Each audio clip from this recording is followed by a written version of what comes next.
Hey, how you guys doing, man? I'm Jeremy Robinson, as always, your host, and today we here at the It Factor podcast with somebody special. Go ahead and introduce yourself. Germonte Jordan, Tennessee, hailing from Chattanooga, but I'm based out in Nashville.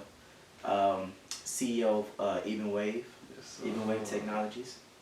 Yes, so in that, man, first off, thank you for coming here, man. Appreciate traveling. the opportunity. Appreciate the opportunity. And first off, like, how are you, man? How have you been in this COVID wave? How have you been in life? Like, man, I'm at a peaceful place right now. I'm really good. Like, God really just been blessing me, man. Like, even the COVID wave, I was able to leave a job that I wasn't happy at. Now I'm in a job I'm loving it. Like, just able to get married and engaged in COVID way. So really, it's been a lot of blessings, man. It's been a lot of blessings, though. That's what's up, man. That was what's up. And the thing is, though, I add this. Okay, COVID way. Learn something about myself.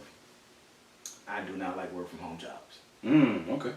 Okay, no, 100% remote. Okay, yeah, like where you ain't got the option. Yeah, like, cause me, I'm an active person. Like, I can't sit still. So like, just being at home all day. You know what I'm saying? And I ain't realize it until like COVID. It's not like, you go in the office. It's like, what it's like, oh, I'm at home now. Yeah. I'm here, like, okay, I gotta get up out of here now.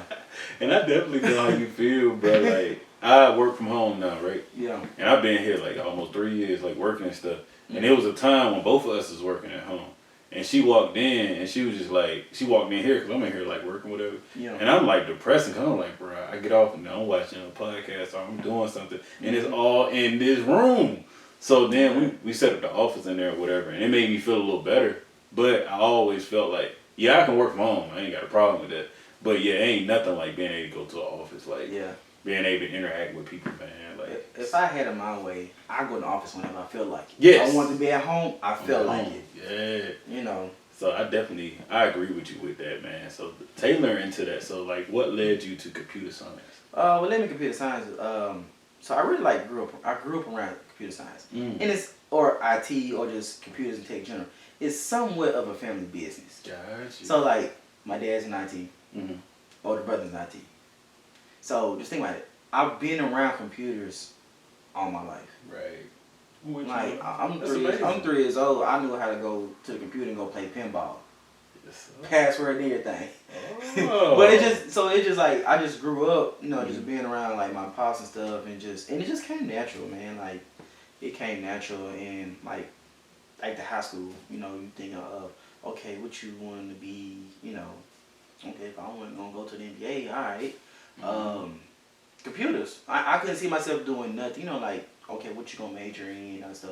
I never knew what I wanted to do with computers.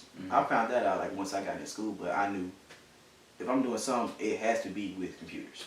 Got you. And I definitely say, I'd say probably like my junior year, I was in some I'm from rural Georgia, so a lot of stuff is like ag, tailored around ag, different things of that nature. But when it comes to tech, I really didn't see it, but they created a class my junior year, like it was something like coding fundamentals or something. Yeah.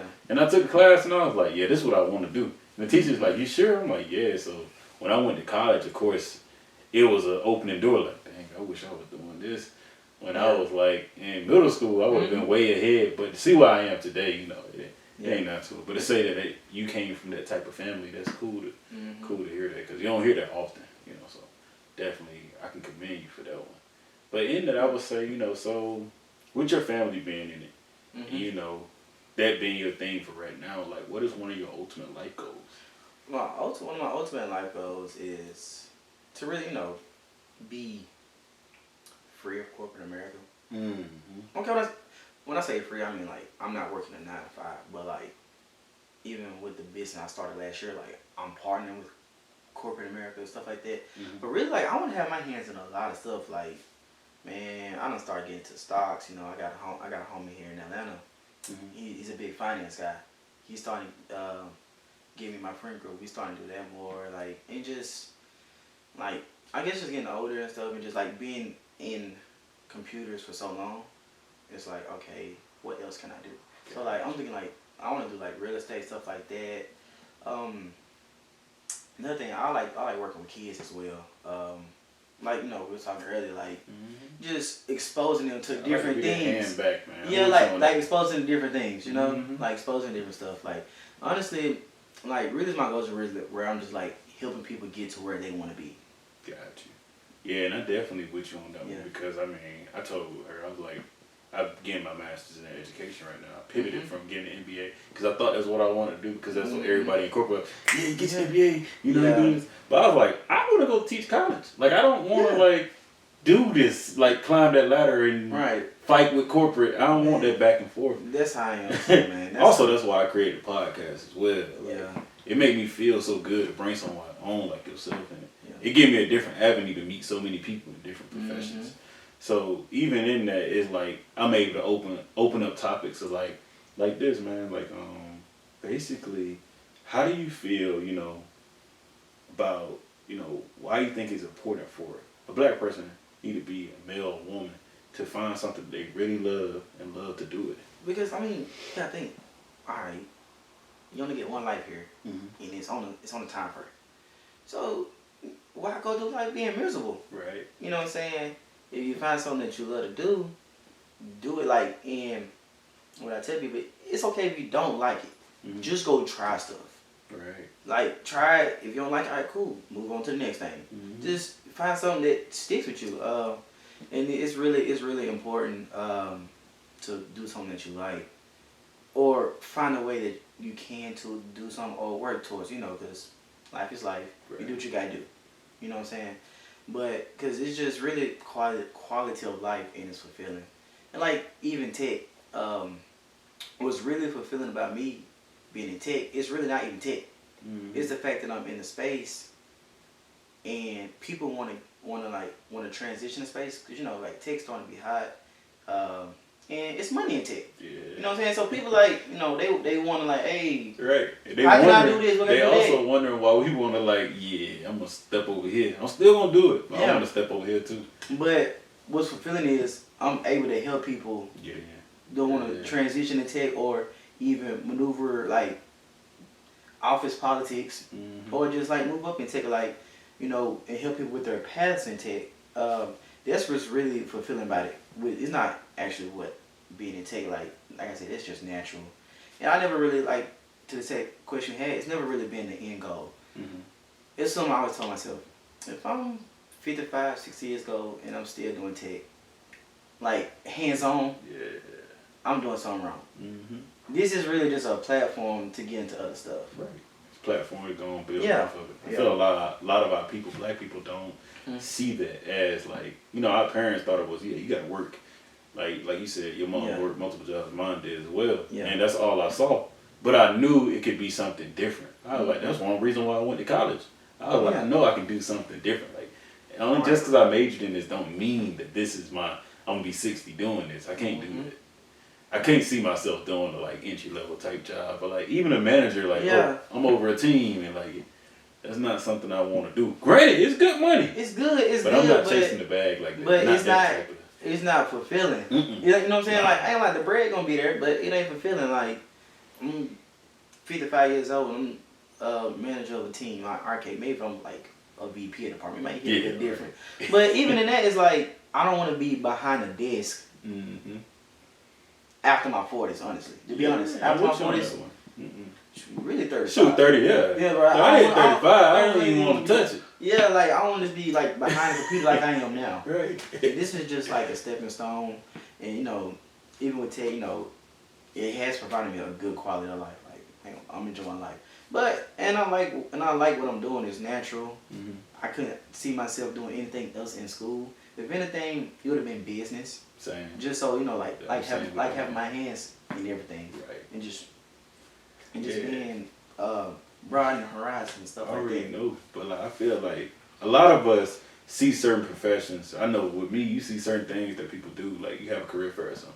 And you see oh, this is what brothers do. Okay, cool. Or he work for Oracle. He do this type of business work. Or he a consultant, and he is that all that I can do? Or I see that you code every day. I don't want to do that. I created a show so I can show you so many people that there's some people that say they're in tech that don't even touch code or don't even. I hate it. I hate code. I hate code. Cause okay, tell you about my college experience, right? So I went and got a computer science degree. 80% of my classes were coding. Hated it. Because the thing is, so, you know, I didn't know what I wanted to do. I was like, okay, I want to go into networking. You know, but my classes, I was having assembly, all this other stuff. Like, I was having all the coding classes, web applications, all this stuff. Like, I had like 2 networking classes. Then, like my junior year, they just got a cybersecurity program. So then I switched over to that as my concentration within it. So I started getting, and it's really wasn't much cyber stuff like in the, what you would see like once you get a job. It was more like the fundamentals and theoretical. The theoretical stuff in cybersecurity, you know. Right. Stuff you can go, they want to ask you like the basic questions and stuff like that for your entry level job. So it really wasn't, I was still coding a lot. And then that's when I realized, okay, I do not want to code for a living. I hated code. So then like after college, I went got a job doing network security and firewalls because I was not gonna go be a coder. Nah, not no developer out here. And not even like, so I even had 2 jobs. I had 2 jobs before I graduated, like 2 full-time jobs lined up. One was in DC, one was in Florida, but there were coding positions, and you know I was feeling the pressure. I was feeling the pressure, like, oh, I need to have something to work out, like, so I can go to a job, try to out of college. I ain't trying to go back to my mama house. You know what I'm saying? Like, I'm like, I go to Florida, I can do this. Then I just sat there and thought about it. I was like, I knew what I wanted to do. I had to go, so I was like, okay, if I do this, I'm wasting time. Because now, let's say the coding job was like in Chattanooga. Like, okay, I go home, stay with my mama, you know what I'm saying, stay with my grandparents. Cool, like, I can still pack up and leave when I want to. If I get down here to Florida, I gotta get a lease, I gotta do this. It ain't gonna be, I can't just freely move like that. Right. So I was like, man, it was tough, boy. Like, but it worked out. I had 2 jobs. Because, you know, you're getting those pressure from your parents.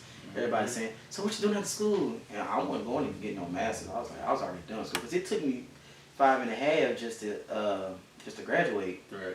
So I'm like, if I get a master's, I got to have that mapped out how I'm going to use it before I do it. Yeah, of course. You know what I'm saying? You definitely going to take a while, too. You're going to be like, hey, wait a minute. Let me pivot to this. This is something else I want to do. But, like, I feel like school pushes you into that point of saying, I got it in computer science. I think I should get a master's in cybersecurity. Then I should, it's like, is that you? Is that something you see yourself doing? Like, then when you graduate, you see the debt that you really got. Yeah. You like, alright. I ain't gonna be able to pay the debt. You know what I'm saying? Like, I don't want to get no more to this. Right, you like, I want to buy a house. I want to be a big dog. Like, what's going on, man? So I turned those 2 jobs down. Hardest thing. It was hard. Because then, you know, I got folks looking at me, my dad looking at me like I'm crazy. But I came home for a few months. Then I got my firewall security job in Nashville. Then from there, I just been pivoting to a lot of stuff within the cybersecurity field. Like, I don't touch code. Got you. And I respect that. You got to do what you want to do. You can't, especially in tech, you can't do it like, I'm definitely now just moving from that developer role to like a database role. But I was a cool developer like the first 2 years, bro. And then they start throwing you down a rabbit hole. Oh, yeah. Especially in corporate. Oh, I want you to do this. Oh, are you do good on one project, man?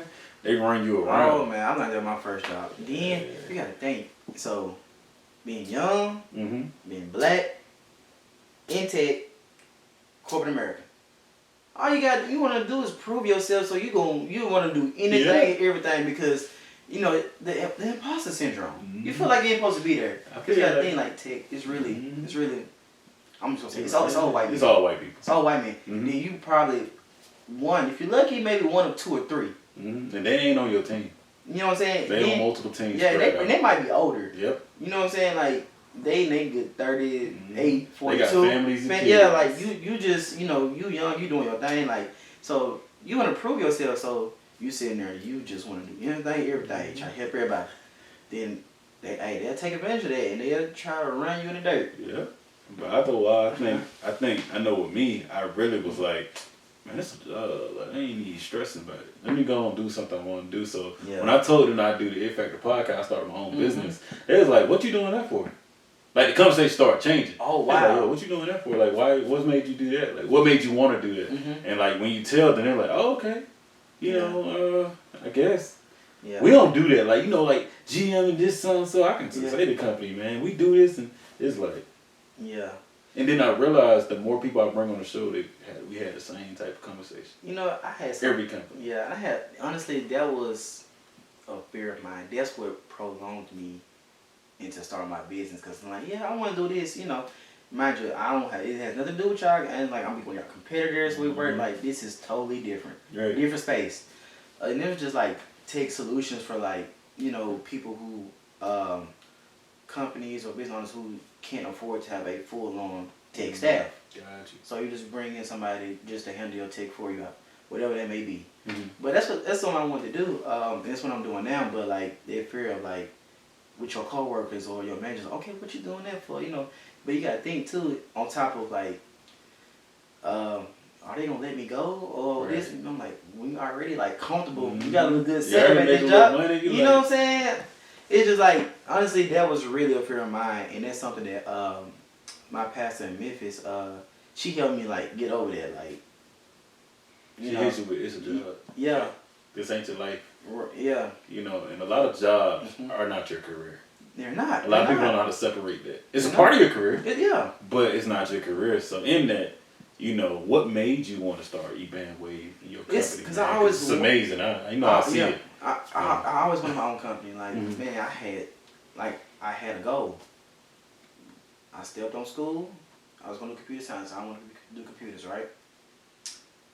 I'm going to get all these internships so I can be straight, or I have something, to do or something to show for it when I graduate. Right. You know what I'm saying?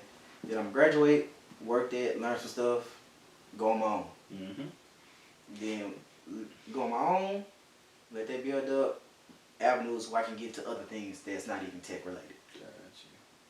You know, and that's just like what I've been working towards. But when we want to start ebanwave, is like I always wanted to do what I do corporate America, but do it for myself. Right. And and I just noticed like a lot of people, especially where we at now, they call it something. The Great Resignation or something, like everybody just like leaving their jobs. Yeah, leaving and doing something new. So, a lot of people, unless you're tech savvy, don't really know like how they can use tech to scale their business or just make their day-to-day tasks better. You know, and that's where I like working with people, and it's been fulfilling, like helping somebody else so they can like focus what they actually do. On their business. Yeah. So like ebanwave recently released a app for a church in Nashville. So the thing is, all right, we got an app for your members, congregation, or even new members to stay engaged and know what's going on. Like they can easily sign up for stuff. Right. You just focus on preaching the sermons. Yeah. We didn't have the Don't worry about any of that. Yeah, we'll make sure like the congregation, they got everything they need. It's on their phones because they're on their phone 80% of the time anyways. Right. So there's nothing they shouldn't miss. You just focus on the word on Sunday. I respect it. And that's a needed thing, That's even when it comes to my company and like creating finding out about Calendly. Yeah. I was like, that was easy because when I first started, I was emailing folks, doing this, doing that, and then my big bro was like, hey, look, bro, here's Calendly. Use this. This will get you more people who will line it up for you. And it definitely has done wonders for me because I'm able to reach out to all type of people, and they're able to say, okay, I'm able to be there here on Tuesday. This time we will. Yeah. But as far as it gave me time to also focus on this right here. I ain't got to sit here and say what's scheduled next. That's the whole what's going to happen next. That's the whole point about it, you know. And that's the whole thing. This whole thing, ebanwave is like so you can focus on the bread and butter of your business. Right. All the tech stuff that allow you to do that stuff, that's where we come in at. And like even with like the Calendlys and like the automated stuff, a lot of times you don't have time to sit down to just put those integrations together. That's where I come in at. Because you got to worry about, okay, I got to get Ryan Clark here next week. Right. You feel me? You're right. So let me handle the rest. You know, and that's where we step in at and just allowing business owners to actually focus on their business. Yeah, man, we gotta collaborate, man. I definitely need your help. I looked at the app, and definitely in seeing how much you support me, bro, I was like, when I reach out to my guy, it gotta be right. Like, I'm just gonna be have everything straight up to you. Because I was willing to fly to you because of the fact how you just support me. Feel like you don't get that much support from people, especially that don't know you. Right. So I definitely commend you. Man, for that, I appreciate it, man. Real, hey, man, I really, bro, this is really dope. Like this podcast and all that stuff. I wish I had something like this in school. Right. Knowing what it's really finna be like, and like seeing other people do it. Like even when I was in college, I was the only black person in class. I can understand, bro. I went to a whole HBCU. My girl can speak for it. I went to Rockland University. Yeah. Greatest university in the world, don't get me wrong. But at the end of the day, I went to HBCU. I'm going to keep saying that. And my class mates would venture off. They go to their class, I go to mine. I had my own little building. And it was so many different racial people in there. There was a few blacks, don't get me wrong, it was HBCU. Yeah. But when we sat in front of the teacher did not look like us. So we not only had to get over that barrier of them not looking like us. That makes sense. We had to find out everybody saying, "Hey, I'm looking on YouTube. I'm like, how do you know how to code? They a different race." And it got to the point of like, well, if I graduate from this, guy, if you help me graduate from this, I promise you I'm gonna create something, or you lead me to create something that I can be able to be the black face and speak about this stuff. Yeah. That makes sense. It's been important for you to go back and teach. Colleges, you know what I'm saying? Like, cause, I mean, the representation, like, it's really not there for us. And, like, now I'm thinking about it, you know what, another thing is really important about this, about, like, being in tech, is to show people, really, like, younger people, especially I come from the hood, like, it's to show, like, young black kids, you can be cool and be a nerd. Yes. Like, it don't mean, like, you lame. It really don't. It don't. It don't, like... It's gonna take you farther than you think it is, man. Yeah, like... You know, I know a lot of nerds, bro. I played ball with... They went to college and played ball, or, like, just was that nerd that, like, they own their own businesses now. And they probably millionaires. We ain't even 30 yet. Like, I know people like that, and it's like, that was the person that was getting picked on in school. And I'm like, hey... At the end of the day, that wouldn't happen to me. Of course, I was an athlete, but like at the end of the day, it's like just to see where I am now versus what I thought back home before. I was like, the only way to make it out is football. This and so if I would have saw something like this, it would have definitely gave me a different perspective. And the thing, like, you ain't finna just like we just sit in front of the computer 12, 15 hours a day playing video games. Right. Like we got lives. Like you know, we got friends. You know, like it's still we not just computers and just stuff like that, and you can have both. And it's just one thing, like I really try to like be the example to people, especially young black kids. Like it's so much more than sports or rapping, you know, and just it's a lot. And with tech or just like anything, like you could take, you know, lashes and stuff. It's more than just like that's good stuff. It's more than just sports and entertainment. You know. For our young black kids, you know? There's a lot to it that you can do. That if you got into this tech stuff in a way that it's moving into the world, it's a simple job that you can have and you making $100K a year. Yeah. Like, and that's just a number to put out there, but like, you thinking about you coming from a single parent home, or even you may have both parents, but both of your parents are working their butt off, but you went and got a college degree, and now you're able to make millions. You're able to buy your house outside of the first year you coming out of college. Like, you know, so, and I would say, like, what is your it factor? Why you do what you do? That reason, man, just, I like being, for me, it's being the example for people coming after me. Because, and it's just me just like you said, the face of tech, like me being an example, like, it's okay to be a nerd. Right. You can be cool, like, you can be the nerd and still be cool, like, the star basketball player. So. Same thing, you know. And there's stuff like that, and like it just for me just representing like it's cool to be a nerd in the tech industry, and I think we need it in all like in the beauty industry. Like it's cool to be a hairdresser. It's cool to do nails. It's cool to do that. Like it's cool to be a lawyer. You know what I'm saying? Like it's cool to be a doctor. It's cool to be a nurse. It's just stuff like that. It's just representation. Just saying like it's okay to do these things and you can make a living doing it. Like it's cool to be a janitor. Like you can be a janitor, work up, have your own cleaning service, franchise it out, or you know what I'm saying? Like, cause I follow some people called I think it's like they're like the Heart Zogs or something like that. They have a cleaning business and they like millionaires. Yeah, they make a lot of money, and a lot of things that people don't understand is that like like my grandma used to say, if you're gonna be a ditch digger, be the best ditch digger you can be. Because and that made me realize like I'm no different than anybody. Like I'm a step away from poverty. Like you are there, but most Americans are 1 or 2 paychecks from being homeless. So at the end of the day, I'm not gonna ever think that I'm better than them. But if you're gonna be something, be the best that you can be, because you never know who's looking at you. That is true. You know, you never know who's looking at you. And that's why I say find something that you love to do. It's hard to be best at something that doesn't fulfill you. Right. It's hard to be best.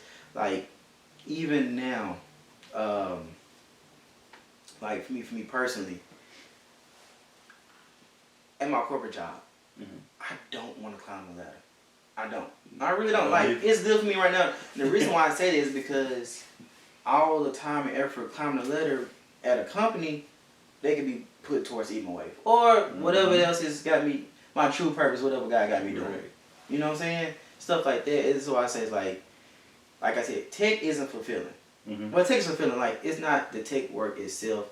It's the position that it's put me in, and like the knowledge I gain, just the experience I gain, help other people. Right. Like that's the fulfilling part. Now I go 1,000 with that, but I'm not feeling like okay, I'm trying to be the VP of the company. I want to move all the way up to CEO. No, I'm not trying to build somebody else's dream. I'm doing that with ebanwave. Right, and I'm not trying to build nobody else's dream. I'm gonna get it correct. Yeah. I'm not trying to build nobody else's dream because of the fact like these companies are billionaires, and they still can decide if they gonna keep you or not. Needed you say you get that VP role, and everybody that's under you ain't doing well, gonna let you go. But with my company, I ain't never got to worry about that because I created it. Yeah. You know, I can wake up and do it when I want to do it. I can make it. It's gonna be to the point of like it's not gonna be work anymore. Yeah. You know, so that's definitely. No matter who you are, unless you're the chairman. Right. Everybody a number. Right. Everybody a number, man. Everybody a number, man. So, and I would say, you know, another thing pivoting from, you know, the talk, like, so I wrote up this question because this is like so interesting with me going into marriage and hearing like I never heard a friend or a family member talk positively about being married. So like, what made you want to be married, and why is it important for black men to be married? Because they need to see how. All right, okay, I'm probably gonna get a little spiritual here. Go ahead. But family was the first institution God. Family was established before church. So it's really important for black people to see it because they need to see like how God designed for life to go. Right. And that's really why marriage is really important for me is because it's freedom. It's been a lot of freedom in marriage for me. And it's been fulfilling. Like it's fun. Like when you have the right person, and you guys do the work, and you just want to like make each other happy. Like it's fun. Like me and my wife, we be kicking it. Like we have fun. We have fun. We learn each other. Like and like we genuinely love is one thing, but like we genuinely like each other. Yeah. Like I'm gonna give you an example. We drove 3 hours from Nashville to here. We didn't play no music. All we did was talk. See, that's real. And like stuff we talk about is like because you know we've been living together for like a month or so. We talk about like how's it been for us living together. What have we been learning since we've been living together? Like for 3 hours. Yeah, it's a big difference living with your significant other. Yeah, I'm just saying, but like it's just communication like that because we genuinely like each other and like we genuinely want to please each other. So it's like it's a daily thing. Like okay, how can I be better to please her better, make sure she's straight. Right. And it's vice versa, and another thing too is we're not perfect. What's also important, like I said, just for like people coming after us, right? Is to see marriage done how God intended it to be. I ain't gonna lie, we ain't gonna get it perfect. Like, oh, we doing exactly how God. No, we're not perfect. But we trying our best. Yeah, that's how I look at it as well. You know what I'm saying? and it's super important for me. But you know the biggest reason is I got the one I had to do what I had to do. Right. And like I had to when I met Kaya, nothing else mattered. Gotcha. I feel the same way about Courtney. Yeah. I was like, I'm good. I'm cool. Nothing else mattered. I'm retired now. All my homies be like, bro, you sure? I knew I was sure. I don't need I don't need nothing from you to know that I'm sure. But thank you though. And I knew about Kaya. First day we met. Mm-hmm. She didn't give me time of day for a couple years. Mm.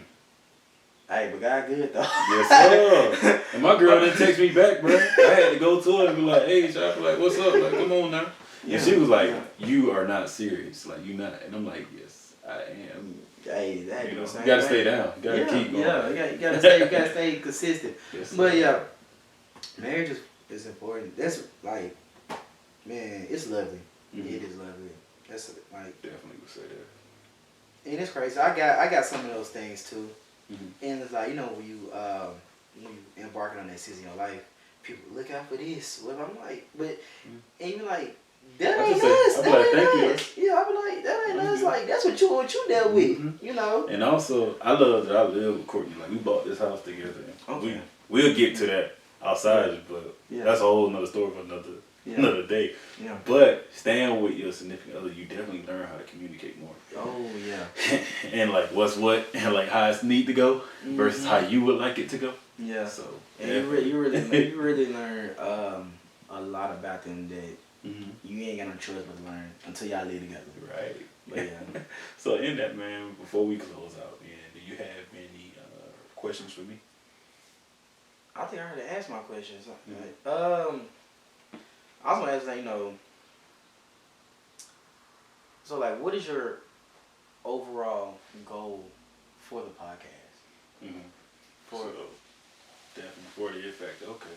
So my overall goal is to keep bringing people on like you and myself, and to keep it growing, and to never like, long as God pushing me to do it, I'm gonna keep doing it. Okay. You know, I'm not trying to get any. I'm learning now. I'm not trying to get any like notoriety off of it. Like whatever happens, happens. Of course, I'm happy about it. I ain't gonna. I would be lying if I didn't. Mm-hmm. But as far as getting that message out to the people it need to get out to, especially young people, adults.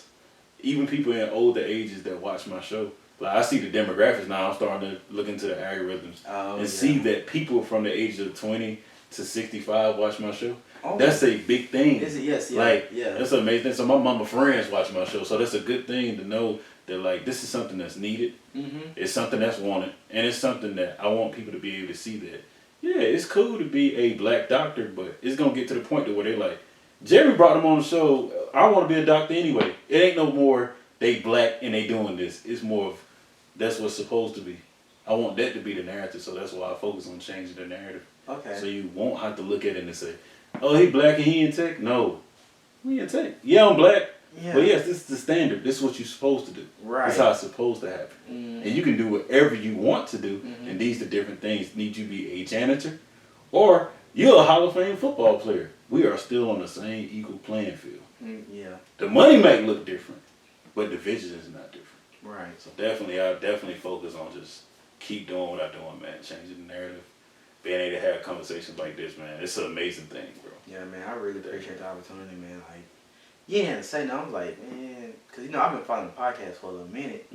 Because the thing is, like, when I, like, initially started following you in the podcast, I saw what it was about. I was like, dang, it would be cool to be on there. Yes, then, like a year later, so I'm like, you got to ask me? Yeah, I'm coming down. Because I've been wanting to be on there for a while, but, you know, because this is actually, for me, like, this is the first podcast I've ever been on. It's the first.